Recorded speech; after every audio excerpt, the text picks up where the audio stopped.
maybe it has been 2 years back.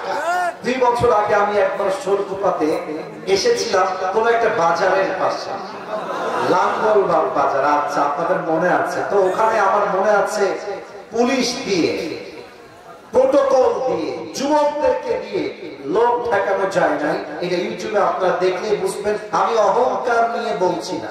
ওই 2 বছর আগেই বুঝে গেছি আমরা, ঝিনাইদহের মাটি ইসলামের খাঁটি ঝিনাইদহের। তবে যে কথাগুলো বলবো, যদি মনে হয় যে আসিফ হুজুর কথা ঠিকই বলেছে, ঠিক বলতে দ্বিধাবোধ করবেন না। আর হ্যাঁ, একটা কথা, আমার আত্মসম্মান বোধের কথা। যেহেতু আমি খুলনার ছেলে, আমি আপনাদেরও সন্তান। আর আজকে মিডিয়া অনেক দূর থেকে অনেকে এসেছে, কাউকে আমি চিনি না, 2-3 জন ছাড়া সবাই নিজের টাকায় নিজের ভাড়ায় মাহফিলে তারা অ্যাটেন্ড করেছে। পরিমরির ভিডিও করার জন্য নয়, তাফসীর মাহফিল ভিডিও করতে তারা এসেছে।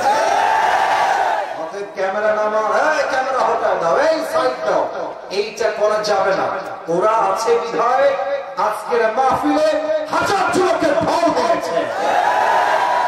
তো আপনারা যখন ঠিক ঠিক বলবেন, এতটা জোরে বলবেন যেন প্রমাণ হয় আমরা খুলনা বিভাগের সন্তান, আমরা ঝিনাইদহের সন্তান, কাপুরুষের সন্তান নই, আমরা সবাই বীরপুরুষের সন্তান। প্রথম কথা, আমার 2 হাত দেখেন।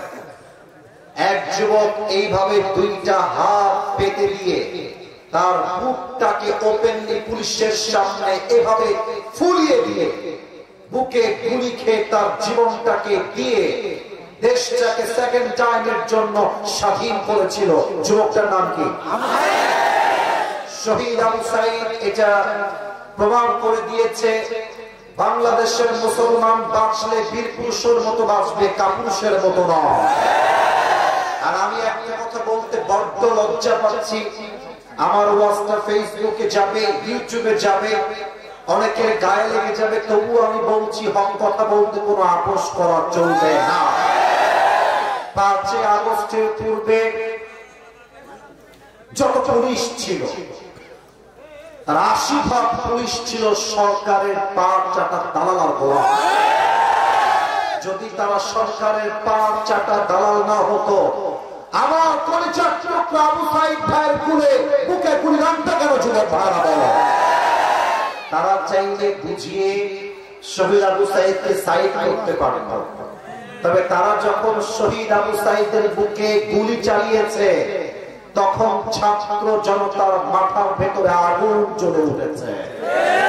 তখন আমরা স্লোগান তুলেছি, কোটার সংস্কার নয়, পুরো দেশটার সংস্কার করতে হবে।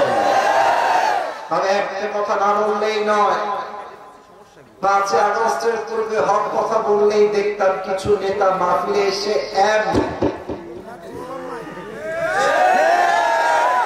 তো যদি কোনো মামুর বেটা, রাজশাহীর ভাষায় বলে মামুর বেটা, যদি কোনো মামুর বেটার বুকের পাটা থাকে, আজকের শৈলকুপার মাহফিলে আসেন, আমার মাহফিলে বাধা দেন,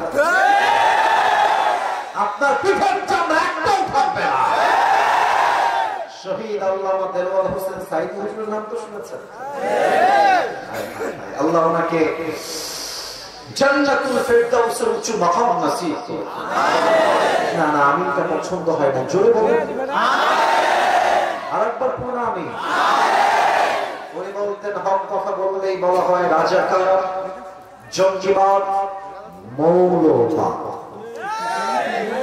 মৌলবাদ বললে সাঈদ হুজুর বলতেন যে আমি রাগ করি না, কারণ মৌল আসছে মূল থেকে। মূল মানে কোরআন, মূল মানে হাদিস, মূল মানে হচ্ছে আল্লাহ তাআলা, মূল মানে হচ্ছে হিজ লাস্ট মেসেঞ্জার মুহাম্মদ সাল্লাল্লাহু আলাইহি ওয়াসাল্লাম। তো যারা আমাদেরকে মৌলবাদী বলে গালি দাও, আমরা হলাম মূলবাদী, তোমরা সবাই আগাবাদী। এখানে অনেকগুলো গাছ আছে, আমার চোখের সামনে সব গাছ আমি দেখতে পাচ্ছি। ঝিনাইদহের ভার আওয়াজ বিড়ালের মতো নয়, সিংহের মতো দিয়ে বলবেন, গাছের আগায় শক্তি বেশি না গোড়ায়? আরে ইয়ার জোরসে বলো, আগায় না গোড়ায়? উনি বলতেন, তোমরা থাকো গাছের আগায়, সোনামণি চুপচাপ বসে থাকো।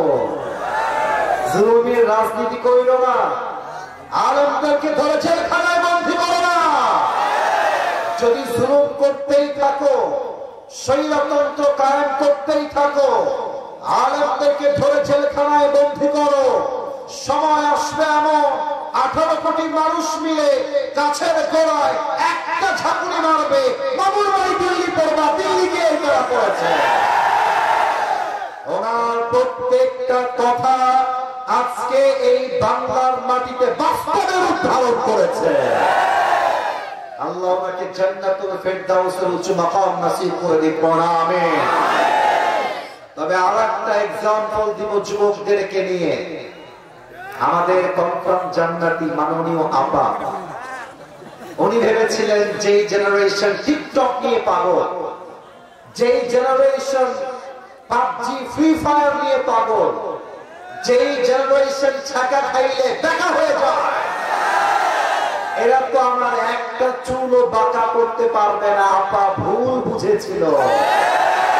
যেই জেনারেশন পাবজি ফ্রি ফায়ার খেলার জন্য পাগল, আজ তারা আল্লাহর জমিনে আল্লাহর কোরআনের সংবিধানকে কায়েম করবার জন্য পাগল হয়ে গেছে। আমি একটা এক্সাম্পল দিতে চাই। পাকিস্তানের ডক্টর আফিয়া সিদ্দিকার নাম তো শুনেছেন আপনারা সবাই। আফিয়া সিদ্দিকা, মুসলমানদের ঈমান যে কত তাজা হয়, কত উত্তম হয়, কত তাজা দীপ্ত ঈমান হয়, ডক্টর আফিয়া সিদ্দিকা তার বেস্ট এক্সাম্পল। ঠিক কি না বলেন? ডক্টর আফিয়া সিদ্দিকাকে 2003 সালে পাকিস্তান থেকে কিডন্যাপ করা হয়। তাকে কিডন্যাপ করা হয়েছিল এই ব্লেম করে যে ডক্টর আফিয়া সিদ্দিকা নাকি আল কায়েদার সঙ্গে জড়িত ছিলেন। এবং আপনারা অবাক হবেন, ডক্টর আফিয়া সিদ্দিকা ছিলেন, she was neuroscientist, সে একজন বিজ্ঞানী ছিল এবং পাশাপাশি সে আল্লাহর কোরআনের হাফেজা ছিল। সুবহানাল্লাহ। তাকে গ্রেফতার করা হলো একজন সেনা হত্যার দায়ে।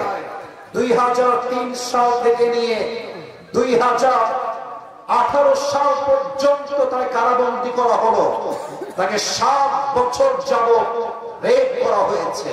তাকে উলঙ্গ করে কোরআনের পাতা ছিঁড়ে দিয়ে পুরো নিচের ফ্লোরকে কোরআনের পাতা দিয়ে ছিঁড়ে ভরাই দিয়েছে। আর আফিয়া সিদ্দিকাকে বলা হয়েছে উলঙ্গ অবস্থায় কোরআনের উপর দিয়ে তুমি হেঁটে যাবা পা দিয়ে। এই মহিলা, এই নারী যুগের পরে যুগ আমেরিকার ভেতরে টর্চার সেলে জুলুমের শিকার হয়েছে, তবুও তাওহীদ আর ঈমানকে স্যাক্রিফাইস করতে প্রস্তুত হয় না।